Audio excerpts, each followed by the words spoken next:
Not sure if you know or not, but Apple recently released the new M4. They put that chip first in the iPad series. Later on, it'll come to our desktops and laptops and things like that.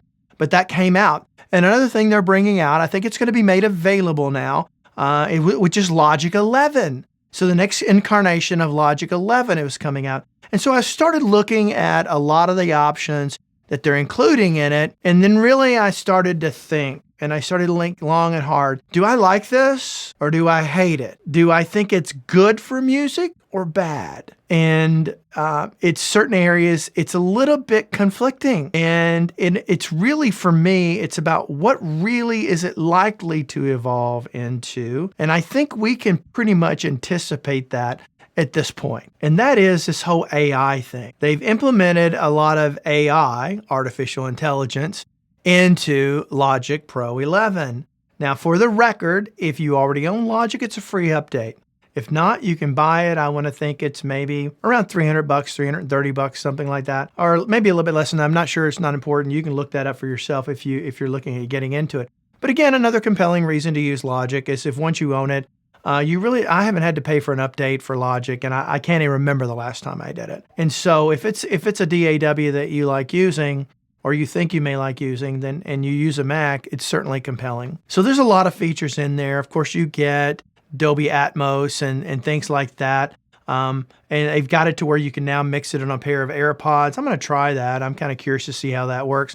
I'm not a particular fan. I don't believe that Dolby Atmos is really going to take on the music world. I just don't see it happening. I think a lot of people want it to. And in many ways, they probably should, but I just cannot see it being adapted. But I may be wrong about that, and that part really doesn't matter. I'm going to talk about AI for a second. So now apparently you can have session players. That's right, Logic Pro comes with your own session players. It's not what they call it, I think, but it's what I'm going to call it. You can have a virtual drummer, a virtual bassist, and a virtual keyboard join you. Shoot, you may even be able to do vocals for all I know. I don't know. But that little AI is going to whip up some creative stuff. And you know what I bet it's going to be? I bet they're going to do a good job of it. I bet the odds are pretty good because I've already started using some AI-based things in my workflow here. Not for audio yet, but certainly for video. This video here, ultimately, before it gets to you, will go through artificial intelligence. There's an application called Gling out there online to where I can just upload this video into Gling and it will edit out all of the gaps in between. Like when I kind of stop, gather my thoughts, and then go on to the next thing, because I don't use a teleprompter for 99.9% of the things that I do. And so it's all off the top of my head. So those gaps can be very tedious going in and editing them out. Do you know how well Gling works? Freaking flawlessly. It is off the charts amazing. It has literally saved me a tremendous amount of time in editing my videos. Now, once it does that, it's nothing bore into it. I can go back and undo anything I want. I can do that once I get into Final Cut Pro. I don't like where it made that edit. I can just drag it back a little bit, do whatever I want. You can edit video in the same way you're editing audio. So it works the same way, very, very, very, very similar. And so with that, it's not creative. Editing out gaps is not a creative thing. However, there are things that I may do in video that is creative. It's a stylistic approach, whether that's a jump cut like this, kind of where it zooms into me and everything.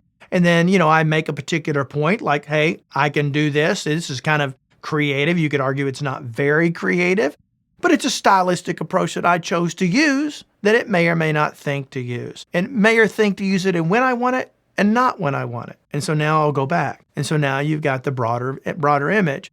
So those are just simple little stylistic. The main way I do my exposure, the way I do my lighting, the way I do my color, how you're seeing me. I promise you, it's different than what the video looked like when it went into Final Cut Pro. It's better in my opinion, but it's better based on my taste. If you were editing that video, you would do it differently. And this lies my point. This lies in my point. As great as AI is going to get at its algorithms, and it's going to get very, very good at it, and the more it does it, it's going to get better and better and better. But I simply can't fathom how it can truly be me. Can it be your average person? Could it be mass broad appeal based upon what it thinks it knows? in that particular moment in time? Yes, it may get that right, but is it going to know me? And isn't that what all of this is about? Isn't that what everything we do is about? Look, if you're just looking for some tool to mix your song, do everything, create it, mix it, everything. All you got to do is just think of an idea and bam, it's out for the end result. What the crap? I don't want to do that. I want to do it. I want to have my creative choices. I'm not looking to get that end result. If I'm looking to the end result, crap, man, just hire a bunch of session players, go into a recording studio, let somebody else do all the creative stuff, and I just do what I'm told and I get a great song at the end. Well, if that's what you want, more power to you. But the majority of us doing this, the majority of you out there watching this, are honing your craft. You're honing your skill. Well, what the crap's the point if some damn computer's going to do it for you, right? What's the point? So just quit and give it all up. Is that what you're going to do? No, that's not what you're going to do. You're going to be smart about this.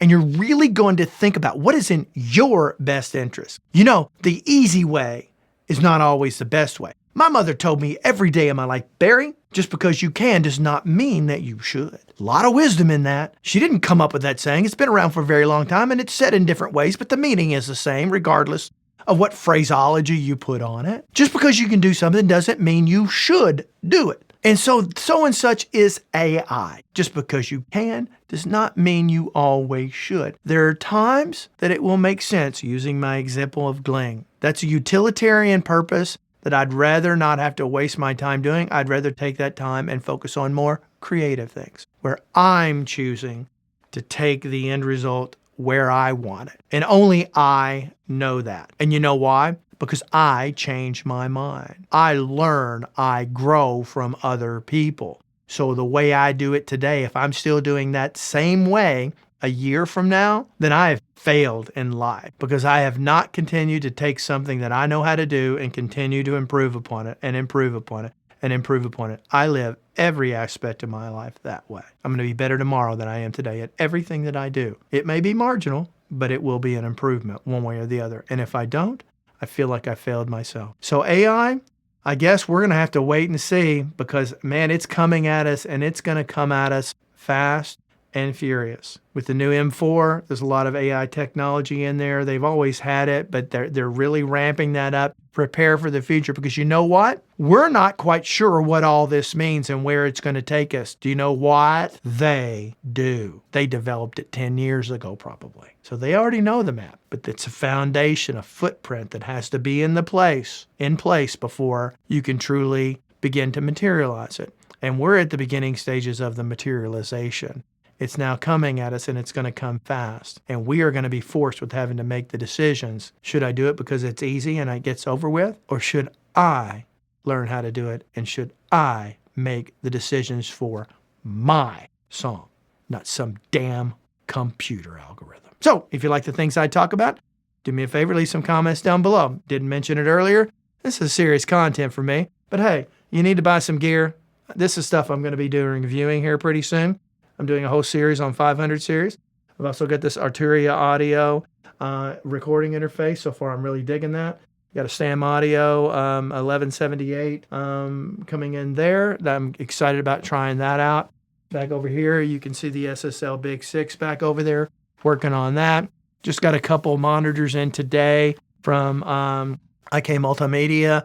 I'll be kind of checking those out, and eventually there's just a lot of things coming. So, but anyway, if you're going to buy something, I've got links below. I have links below to both Sweetwater, Tommen, as well as a couple of others. So if you're in Europe and you need to buy something, you can use that link to Tommen. If you are in the States or a place where Sweetwater does business, you can use the Sweetwater link. And all that means is if you use that link to purchase it, ultimately, I'm going to get a small cut in it and I get a small percentage of that sale. And it's a way that I can supplement my income without having my opinions bought out. So I appreciate if you'd participate in it. It really helps me. And that is how I make income because you don't make it off views. All right. So until next time, I hope every one of you have a great day. Bye-bye.